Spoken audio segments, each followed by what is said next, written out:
या अय्युहल्लज़ीना आमनू ला तक़रबुस्सलाह व अंतुम सुकारा हत्ता तअलमू मा तक़ूलून।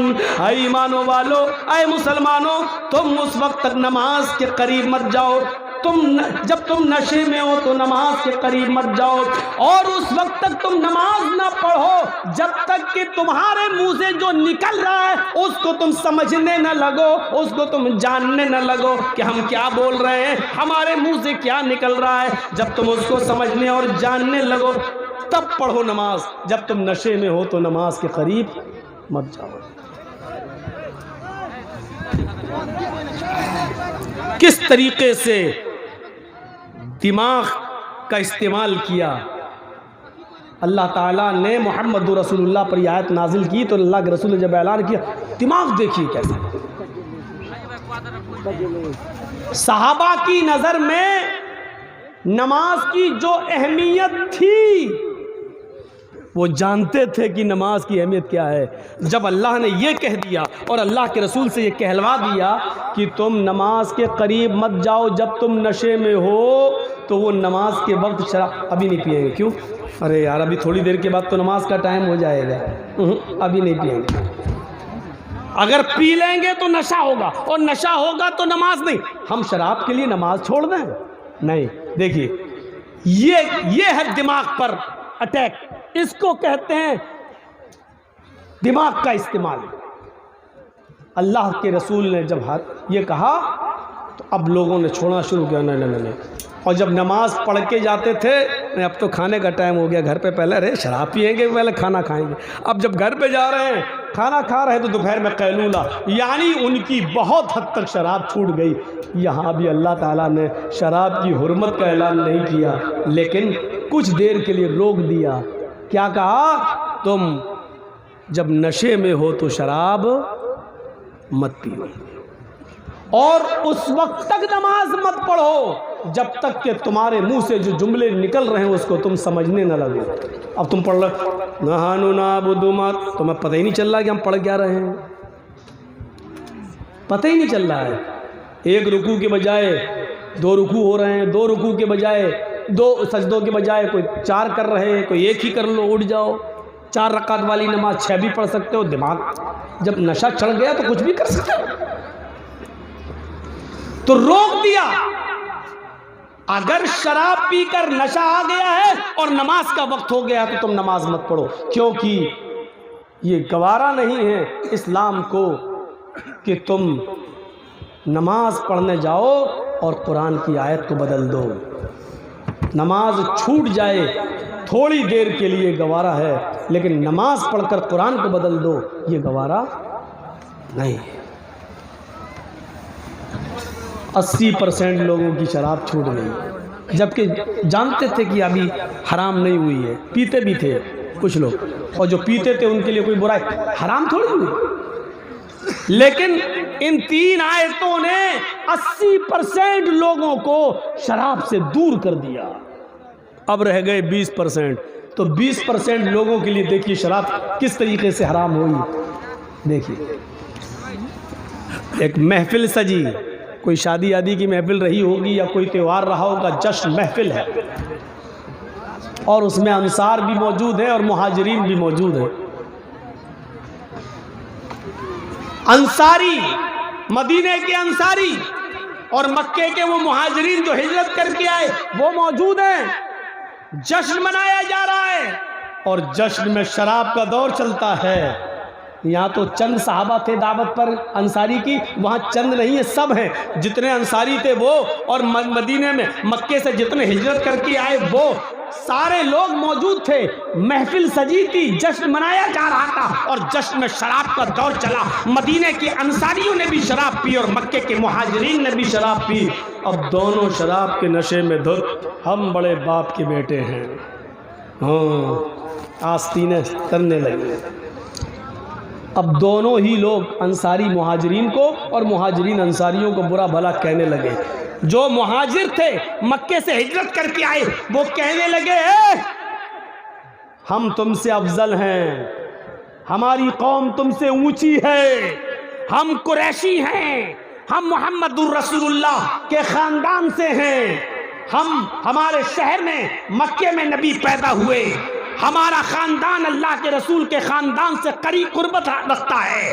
हमारी कौम सबसे अफजल है, हम आला हैं, हम बढ़कर हैं, हम तुमसे ऊंचे हैं। उधर मदीने के अंसारियों को गुस्सा आया, शराब है। देखा नहीं, दिल्ली के अंदर एक काफिला गुजर रहा था मोदी जी का, और पीछे गाड़ियां चल रही थी और दिल्ली की सड़क पर शराबी पड़ा हुआ था। हो, और पुलिस वालों को पता चला कि कमीना ये मोदी जी की गाड़ी आ रही, मार रहे उसको। अब वो कह रहा क्यों मार रहा, हट मोदी जी आ रहे। कौन आ रहा कि मोदी जी? अरे सब मेरे बाप के नौकर है।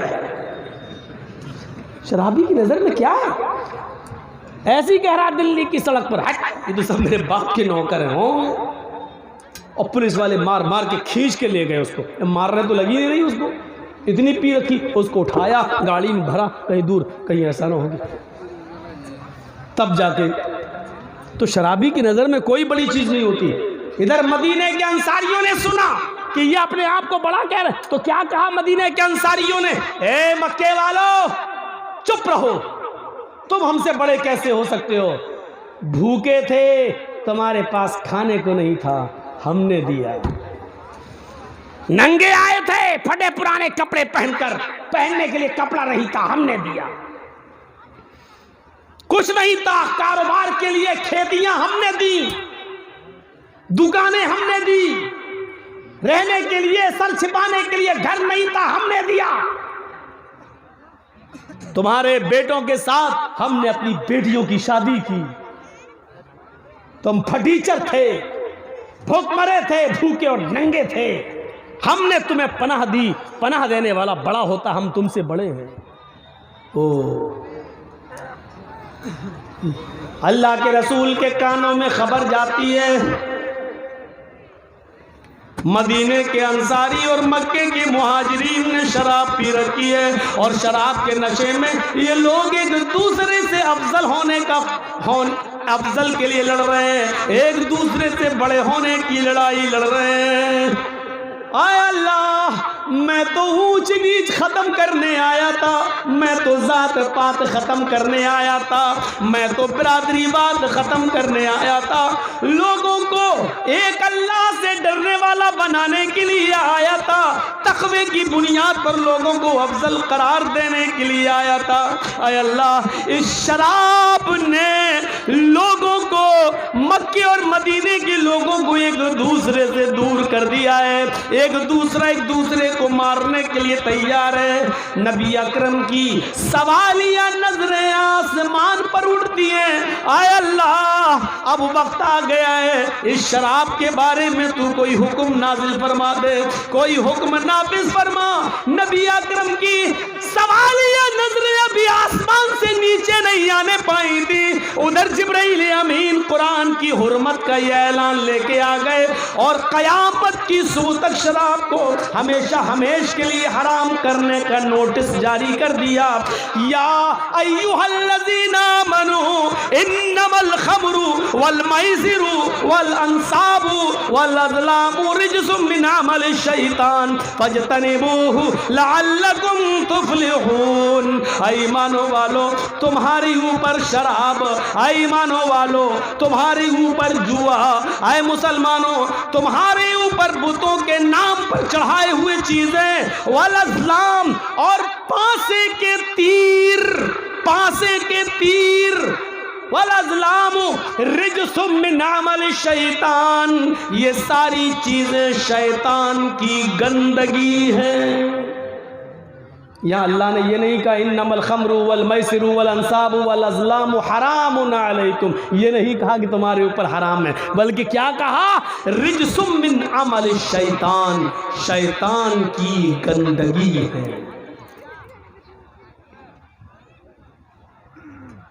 हराम चीज़ मुसलमान खा लेता है, जानता है कि हराम है लेकिन फिर भी खा लेता है। लेकिन चाहे कितनी हराम चीज़ें कोई आदमी खा लेता हो, लेकिन कितना भी बड़ा हराम खोर हो, हराम चीज़ें खा लेने वाला हो, लेकिन उससे कहो कि अपनी गंदगी खाओ तो वो अपनी गंदगी नहीं खा सकता। खा लेगा? कोई है ऐसा जो अपनी गंदगी खाए? हराम चीजें खा लेगा, यतीम का माल मार के खा लेगा, बेवा का हक मार के खा लेगा, अपने भाई की जमीन और जायदाद पर कब्जा करके उसको बेच के खा लेगा।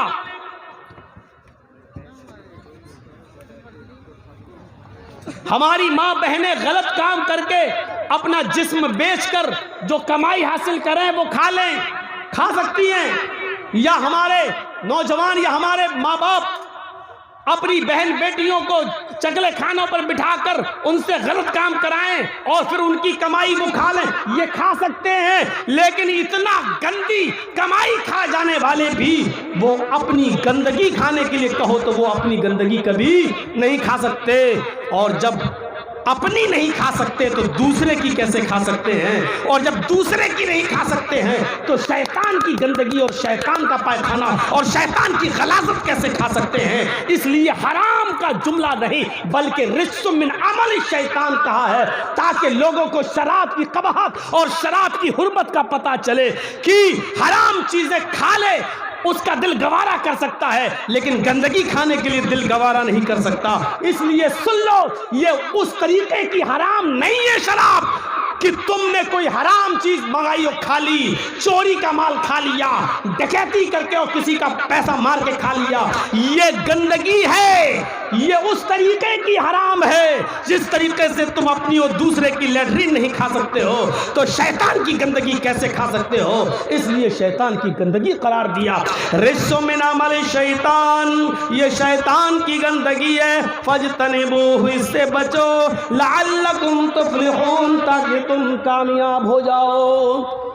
अब खाओ, अब पियो शराब। अब जो शराब पी रहा है वो समझ ले कि शैतान की लैट्रिन खा रहा है।